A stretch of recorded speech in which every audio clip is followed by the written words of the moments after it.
2024 का रिजल्ट क्या होगा? मोदी के विरोधी भी मानते हैं कि तीसरी बार भी नरेंद्र मोदी ही जीतेंगे। सवाल बस सीटों का है। मोदी को 300 सीटें आएंगी या मोदी 400 पार जाएंगे? सारे सर्वे एक तरफा आंकड़े दे रहे हैं। सारे चुनावी भविष्यवाणियों में मोदी को सरकार बनाते दिखाया जा रहा है। और अब तो नरेंद्र मोदी जो कर रहे हैं वो चुनाव के नतीजों से आगे की बात है। मोदी अब राम राज्य की बात कर रहे हैं। नरेंद्र मोदी जब तीसरी बार पीएम बनेंगे तो कैसे सरकार चलाएंगे? मोदी ने इसका रोड मैप जनता के सामने रख दिया है। अपने राम राज्य के बारे में सुना होगा। कैसा होता है ये राम राज्य? मोदी तीसरी बार आएंगे तो क्या वाकई राम राज्य लाएंगे? अगर हां तो मोदी ये राम राज्य कैसे लाएंगे? इस रिपोर्ट से समझिए।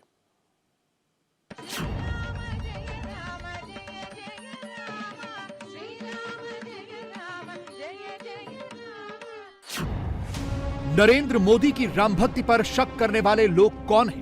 आदरणीय मुख्यमंत्री जी की विशेष योजना है ODOP, जिसकी भेंट आदरणीय मुख्यमंत्री महोदय मंच पर के सभी महानुभावों को दे रहे हैं। महंत योगी आदित्यनाथ की आस्था पर सवाल उठाने वाले लोग कौन हैं? वही राहुल गांधी, वही Akhilesh Yadav.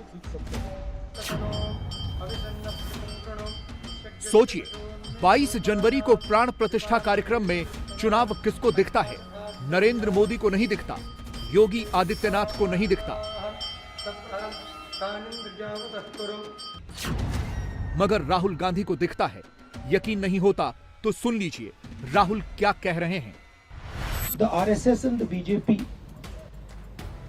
have made the 22nd January function a completely political Narendra Modi function. It's become a RSS BJP function. It is difficult for us to go to a political function which is designed around the Prime Minister of India and designed around the RSS. So this is a Prime Minister's function, this is a RSS function. Rahul मंदिर इसलिए नहीं जा रहे क्योंकि राहुल को लगता है कि सामने मोदी बैठे होंगे तो उनकी पार्टी का वोट कम हो जाएगा। राहुल गांधी यही तो कह रहे हैं।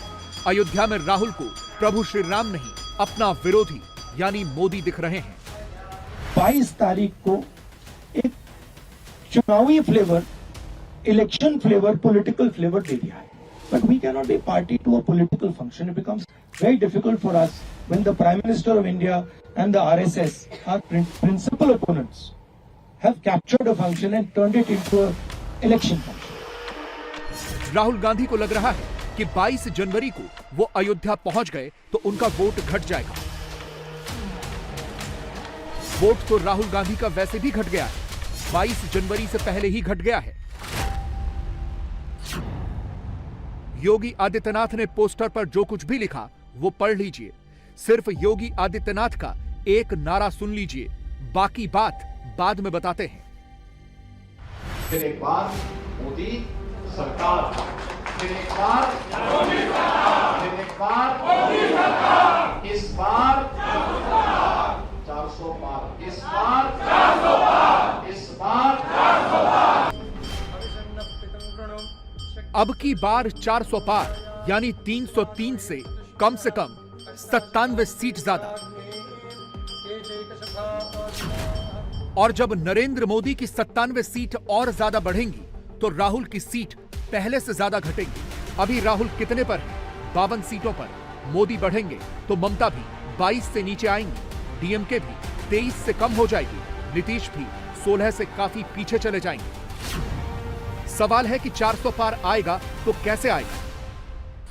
देश के कोने कोने में भगवा कैसे लहराएगा?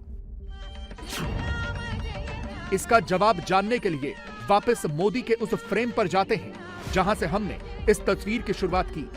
मोदी आएंगे, 400 के साथ आएंगे, तो क्या प्रभु राम ही मोदी को प्रचंड जीत दिलाएंगे?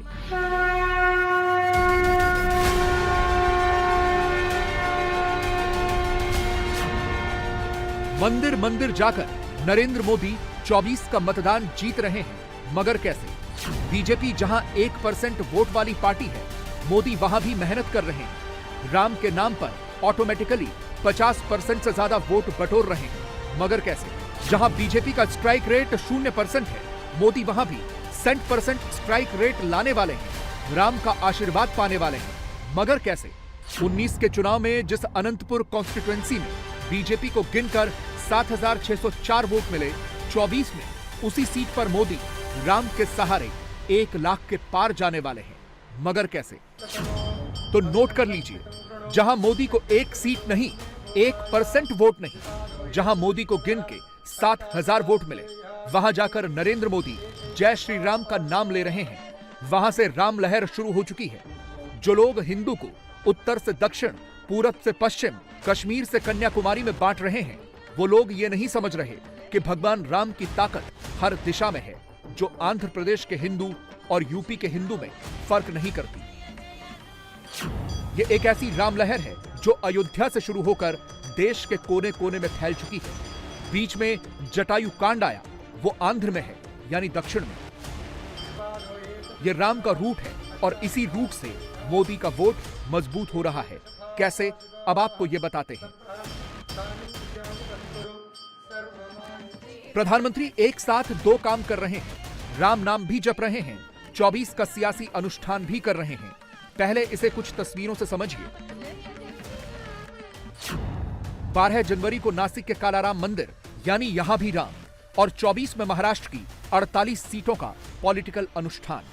16 जनवरी को लेपाक्षी के वीरभद्र मंदिर में रामायण का पाठ, यानी यहां भी राम, और 24 में आंध्र प्रदेश की 25 सीटों का अनुष्ठान। 17 जनवरी को गुरुवायूर मंदिर और त्रिप्रायार श्री राम मंदिर। गुरुवायूर यानी विष्णु के अवतार, त्रिप्रायार यानी प्रभु राम के एक और अवतार, यानी यहां भी राम का ही नाम, और केरल की 20 लोकसभा सीटों पर अनुष्ठान। सवाल है कि रामलला की प्राण प्रतिष्ठा तो अयोध्या में हो रही है। 7 दिनों की प्राण प्रतिष्ठा वाला महापर्व प्रायश्चित और कर्मकूटी पूजन के साथ मंगलवार से शुरू हो गया। तो फिर नरेंद्र मोदी पश्चिम से लेकर दक्षिण तक मंदिर मंदिर, द्वारे द्वारे क्यों घूम रहे हैं? इसके पीछे मोदी का धर्मशास्त्र भी है, 24 वाला अंक शास्त्र भी है। मोदी का धर्मशास्त्र आगे समझाएंगे, पहले अंक शास्त्र समझिए। 17 जनवरी को मोदी केरल के त्रिशूर में गुरुवायूर मंदिर और त्रिप्रायार श्री रामा मंदिर जाकर भगवान की आराधना भी करेंगे और 24 में जीत का जाप भी करेंगे। ये वही त्रिशूर है जहां 19 में बीजेपी 28% वोट के साथ नंबर 3 पर थी। अब मोदी इस सीट पर बीजेपी को नंबर 1 बनाना चाहते हैं, 50% प्लस वोट चाहते हैं। तो क्या राम की शरण में जाकर मोदी ने 24 का अनावरण कर लिया?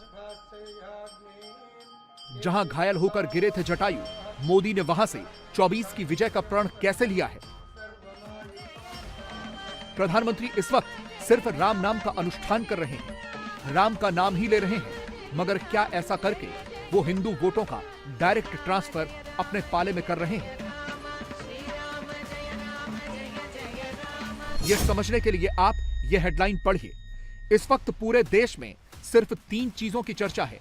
नंबर 1, 2024 का इलेक्शन। नंबर 2, राम मंदिर इनॉग्रेशन। और नंबर 3, राम मंदिर के नाम पर विरोधियों की तरफ से हो रही सियासत। एक लेटेस्ट डेटा यह कह रहा है कि हिंदुस्तान में धार्मिक डेस्टिनेशन पर जाने को लेकर किए जा रहे शब्दों के सर्च में 97% का इजाफा हुआ है। एक ट्रिप वेबसाइट पर सिर्फ अयोध्या सर्च करने की इंटेंसिटी में 1806% का जंप हुआ है। सिर्फ हिंदुस्तान ही नहीं, अमेरिका, गल्फ देशों, कनाडा, नेपाल और ऑस्ट्रेलिया जैसे देश में रहने वाले भी इंटरनेट पर अयोध्या को ढूंढ रहे हैं, वहां आना चाह रहे हैं। यानी हिंदुस्तान तो राम में है ही, पूरी दुनिया राम के रंग में रंगती जा रही है। मंगलवार को देश में एक साथ 3 चीजें हो रही थी। नंबर 1, प्रधानमंत्री की राम भक्ति। नंबर 2, राहुल की राम के नाम पर मोदी के खिलाफ सख्ती। और नंबर 3, केजरीवाल की हनुमान भक्ति। राम के नाम पर देश मोदी के साथ है, ये राहुल को भी पता है, केजरीवाल को भी पता है, मगर 24 के लिए इन दोनों का ही अपना अपना हथकंडा है। राहुल रामलला की प्राण प्रतिष्ठा में अपनी खुद की सियासत फिट करने की चेष्टा में है। कांग्रेस को 22 जनवरी का निमंत्रण मिलने से लेकर निमंत्रण ठुकराने तक राहुल गांधी ने कुछ नहीं कहा, चुप बैठे। मगर जैसे ही चांस मिला तो राम के नाम में ही मोदी विरोध की अपनी सियासत चमकाने का मौका ढूंढ लिया। ये राम मंदिर 22 तारीख का फंक्शन जो है, ये राजनीतिक फंक्शन बन गया है। हिंदू धर्म के जो हमारे लीडर्स हैं, जो अथॉरिटीज हैं, उन्होंने कहा है कि वो नहीं जा पाएंगे क्योंकि ये राजनीतिक फंक्शन बन गया है।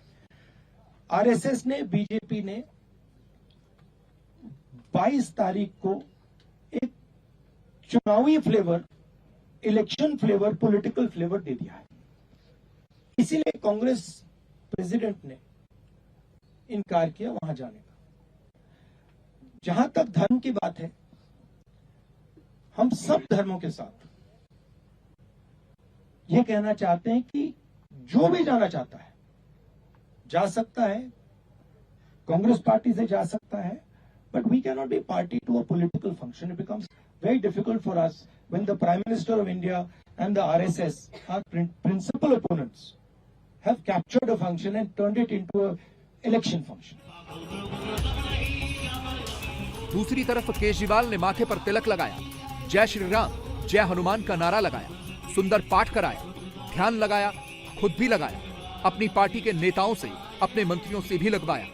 इन तस्वीरों का एक मतलब ये भी है कि अब इंडी अलायंस में भी चुनावी हिंदू बनने की होड़ लग गई है। नैरेटिव बदलने की कोशिश शुरू हो गई है। ये माहौल बनाया जा रहा है कि हम भी राम भक्त हैं, राम मंदिर के समर्थक हैं, मगर ये पब्लिक को भी पता है ये सिर्फ और सिर्फ 24 के चुनाव तक ही सीमित है। हनुमान जी का आशीर्वाद मिलेगा, प्रभु श्री राम जी का आशीर्वाद मिलेगा। जय बजरंगबली, जय सिया राम, जय सिया राम। रामचंद्र भगवान की, वीर बजरंगबली हनुमान की। जो बरसाती मेंढकों की मैंने बात की, जिन